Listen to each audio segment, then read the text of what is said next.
Waker Hercules হতে চাইছিল না, দিছি বাড়ি একটা বুঝাই দিছি জনতার মায়ের কারে বলে। এটা বাংলাদেশের বাইরে আগে ছিল 18 কাহা, পুলিশ ছিল 36 কাহা, আর পিনাকি ছিল জয় বাংলা। সেনা প্রধানকে ডক্টর ইউনূস ডেকে পাঠিয়েছিলেন এমনটা শোনা যাচ্ছে। সেই কারণে এই ওয়াকারুজ্জামান যে মুহূর্তে তিনি অফিসিয়াল ট্রিপে দেশ ছেড়ে তিনি এই মুহূর্তে সেন্ট্রাল আফ্রিকান রিপাবলিকে রয়েছেন, সেই মুহূর্তে অনেকগুলো প্লট রেডি হয়েছে। সেই প্লটগুলো কি গোপন প্লটটা আমাদের। আসসালামু আলাইকুম সম্মানিত দর্শক মণ্ডলী, দেশ ও প্রবাস থেকে কাছে ও দূরে, দেশের দূর দূরান্ত থেকে যারাই ঠিক এই মুহূর্তে আমার এই ভিডিওটি দেখছেন, সকলকে জানাই আন্তরিক শুভেচ্ছা ও অভিনন্দন। সম্মানিত দর্শক মণ্ডলী, মুহূর্তের গুরুত্বপূর্ণ আরেকটি আপডেট নিয়ে আপনাদের মাঝে উপস্থিত হয়েছি, যেখানে থাকবে সেনা প্রধান এমনকি সেনা প্রধানের যে অন্যান্য লোক আছে তার সাথে সাথে ডক্টর ইউনূস প্রসঙ্গে। প্রিয় দর্শক, ইতিমধ্যে পিনাকি ভট্টাচার্য কিছু গুরুত্বপূর্ণ তথ্য দিয়েছেন, যেখানে সেনা প্রধান যে কোনো সময় পদত্যাগ করতে পারে, এমনকি সে দেশ ছেড়ে পালাতে পারে, এমন কিছু সংকেত তিনি ইতিমধ্যে দিয়েছেন। আর বর্তমান সময়ে যে পিনাকি ভট্টাচার্য এমনকি সাংবাদিক ইলিয়াস তারা যে কথাই বলে সেটাই বাস্তবে পরিণত হচ্ছে। তাহলে কি অচিরেই সেনা প্রধান জেনারেল ওয়াকারুজ্জামান দেশ ছেড়ে পালাতে যাচ্ছে? এমন কিছু গুরুত্বপূর্ণ তথ্য থাকবে এই ভিডিওতে। প্রিয় দর্শক, ভিডিওর শুরুতে কিছুটা শিরোনাম দেখেছেন, বিস্তারিত জানতে হলে ভিডিওটি না টেনে শেষ পর্যন্ত দেখতে হবে। তাই আপনাদের কাছে রিকোয়েস্ট করব, ভিডিওটি স্কিপ না করে সম্পূর্ণ ভিডিওটি ধৈর্য সহকারে দেখবেন। ছোট্ট আরেকটি রিকোয়েস্ট করি, আপনিও যদি আমাদের এই চ্যানেলটিতে নতুন দর্শক হয়ে থাকেন, অবশ্যই চ্যানেলটিকে সাবস্ক্রাইব করে পাশে থাকা বেল বাটনটি অন করে দিবেন। প্রিয় দর্শক, কথা না বাড়িয়ে ভিডিওতে একটি লাইক দিয়ে দেখতে থাকুন সম্পূর্ণ ভিডিওটি। দর্শক, নতুন একটি খবর আকাশে বাতাসে ভাসছে। সেই খবরটা দেশের জন্য কতটা ভালো কিছু হবে, কতটা বিপজ্জনক হবে, সেটা আপনারাই বিবেচনা করবেন। বলছিলাম, সেনা প্রধানকে ডক্টর ইউনূস ডেকে পাঠিয়েছিলেন এমনটা শোনা যাচ্ছে। সেনাপ্রধানকে কেন ডেকে পাঠালেন? কারণ কদিন আগে সেনাপ্রধান রীতিমতো বোমা ফাটিয়েছেন। সেনাপ্রধান সরকারকে এবং সমন্বয়কদের সাবধান করে দিয়েছেন। দেশের সার্বভৌমত্ব নষ্ট হতে পারে এমন কর্মকাণ্ড চলছে, মব চলছে, আইন শৃঙ্খলা পরিস্থিতির অবনতির জন্য এই মব কালচার দায়ী, পুলিশের নিষ্ক্রিয়তার জন্য পুলিশের বিরুদ্ধে সরকারের অহেতুক অ্যাকশন দায়ী।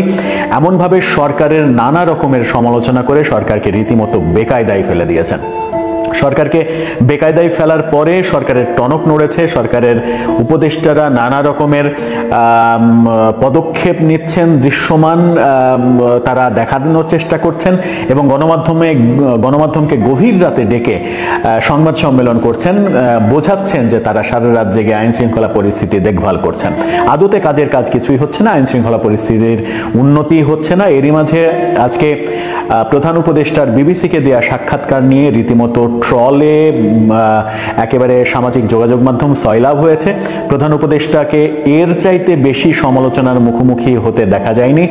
এবার যে সাক্ষাৎকার দিলেন সেই সাক্ষাৎকার যারা বৈষম্য বিরোধী আন্দোলনের পক্ষে, সমন্বয়কদের পক্ষে, সরকারের পক্ষে দৃঢ় অবস্থান গ্রহণ করেছিলেন, তারা পর্যন্ত প্রধান উপদেষ্টার এই সাক্ষাৎকারকে ট্রল করছেন। বিশেষ করে আইন শৃঙ্খলা পরিস্থিতির অবনতি ঘটেনি, উন্নতি হয়েছে, আগের মতোই রয়েছে, এই কথা বলে বেশি বিপাকে পড়েছেন প্রধান উপদেষ্টা। যেটার সম্পূর্ণ বিপরীত কথা বলেছিলেন সেনাপ্রধান আইন শৃঙ্খলা পরিস্থিতির একেবারে নজিরবিহীন অবনতির জন্য সরকারের বিভিন্ন পদক্ষেপকে দায়ী করেছিলেন, সমন্বয়কদের মব কালচারকে দায়ী করেছিলেন। সেই পথে না হেঁটে প্রধান উপদেষ্টা একেবারে উল্টো পথে উল্টো কথা বলে ট্রলের শিকার হচ্ছেন এবং সেনাপ্রধানের মন্তব্যকে নিয়ে তার মন্তব্য চাইলে তিনি সেটাকে পাশ কাটিয়ে গিয়েছেন, বলেছেন যে সেনাপ্রধান তার কথা বলেছেন, সেটা তার ব্যাপার। এরকম আলোচনার মধ্যেই একটা ব্যাপার ছড়িয়ে পড়েছে, সেনাপ্রধানকে নাকি ডক্টর ইউনূস ডেকে পাঠিয়েছিলেন এবং তাকে পদত্যাগ করতে বলেছেন। সেনাপ্রধানকে পদত্যাগ করতে বলার এই ঘটনা যদি সত্যি হয়, তাহলে দেশে বোধহয় আরও বড় ক্রান্তিকাল আসছে। যদিও এই ঘটনার সপক্ষে কোনো এভিডেন্স এখন পর্যন্ত গণমাধ্যমে আসেনি, এটা কানাঘোষা চলছে। বিদেশ থেকে একজন ইউটিউবার খুবই বোল্ডলি এই কথা বলেছেন বলেও শোনা যাচ্ছে। তার ইউটিউব কন্টেন্টে তিনি একেবারে স্পষ্টভাবে বলার চেষ্টা করছেন সেনাপ্রধানকে তিনি ডেকেছিলেন, প্রধান উপদেষ্টা ডেকেছিলেন এবং তাকে পদত্যাগ করতে বলেছেন। সেনাপ্রধানকে তিনি অনুরোধও করেছেন যে তিনি যেন পদত্যাগ না করেন। সেনাপ্রধানকে পদত্যাগ করতে বলছেন প্রধান উপদেষ্টা, এই কথা ছড়িয়ে পড়ার একটা ব্যাকগ্রাউন্ড তো নিশ্চয়ই রয়েছে। ব্যাকগ্রাউন্ডটা হলো সেনাপ্রধানের যে বক্তব্য এবং আজকে প্রধান উপদেষ্টার যে বক্তব্য, বিবিসিকে দেয়া সাক্ষাৎকারে যে বক্তব্য, সেই বক্তব্য একেবারে মুদ্রার এপিটোপিট। মুদ্রার এপিটোপিট এতেই বোঝা যায় যে সেনাপ্রধান যে কথা বলছেন সরকার সেই কথা মানছে না কিংবা আমলে নিচ্ছে না, কিংবা সরকার সেনাপ্রধানের ওই কথার পরিপ্রেক্ষিতে বেকায়দায় পড়েছে, সেই কারণে সরকার প্রধান তাকে পদত্যাগ করতে বলতেও পারেন। কিন্তু সেনাপ্রধান কি পদত্যাগ করতে বললেই পদত্যাগ করবেন? আর সেনাপ্রধান পদত্যাগ না করলে সরকারের কি এই মুহূর্তে ক্ষমতা রয়েছে সেনাপ্রধানকে অপসারণ করার? আমার মনে হয় নেই, কারণ সেনাপ্রধানকে অপসারণ করার ক্ষমতা একমাত্র প্রেসিডেন্টের হাতে, যে প্রেসিডেন্ট কিনা বর্তমান সরকারের হাতে নেই। প্রেসিডেন্টের সঙ্গে সরকার প্রধানের ডক্টর ইউনূসের দূরত্ব স্পষ্ট, আমরা 21শে ফেব্রুয়ারিতে দেখেছি। এর আগের যে ট্রেন্ড ছিল, প্রেসিডেন্ট এবং প্রধানমন্ত্রী একসাথে ফুল দেওয়ার জন্য দাঁড়ান, প্রেসিডেন্ট আগে হাত স্পর্শ করেন, তারপরে প্রধানমন্ত্রী দেন। সেই ক্ষেত্রে এবার একেবারেই ব্যতিক্রম দেখলাম, প্রেসিডেন্ট ফুল দিয়ে শহীদ মিনার স্থান ত্যাগ করার পরে প্রধান উপদেষ্টা আসলেন, তারপরে ফুল দিলেন। তার মানে স্পষ্ট ব্যাখ্যা যেটা দাঁড়ায় সেটা হচ্ছে প্রেসিডেন্টকে প্রধান উপদেষ্টা এক ধরনের অ্যাভয়েড করছেন। তো অ্যাভয়েড যখন করছেন তখন বিবিসির এই সাক্ষাৎকারেও তাকে প্রশ্ন করা হয়েছিল যে প্রেসিডেন্টের সঙ্গে আপনার সম্পর্ক কেমন কিংবা যোগাযোগ আছে কিনা। প্রধান উপদেষ্টা সেখানেও দায়সারা উত্তর দিয়েছেন, বলেছেন যে এমনি যে তার সঙ্গে খোশ গল্প করার তো কিছু নেই, প্রয়োজনে যখন প্রয়োজন হচ্ছে তখন নিশ্চয়ই দেখা সাক্ষাৎ হচ্ছে, কথাবার্তা হচ্ছে, প্রয়োজনে। বাঘে চুলে 18 ঘা, পুলিশ চুলে 36 ঘা, আর পিনাকি চুলে জয় বাংলা। এইভাবে বুঝছেন মেলা জায়গায় সরকারের ভেতরে ঘাটতি মেয়েরা বসে আছে স্বৈরাচারের দালাল গুলা, এইগুলা খুঁজে খুঁজে বের করার চেষ্টা করেছি আমরা।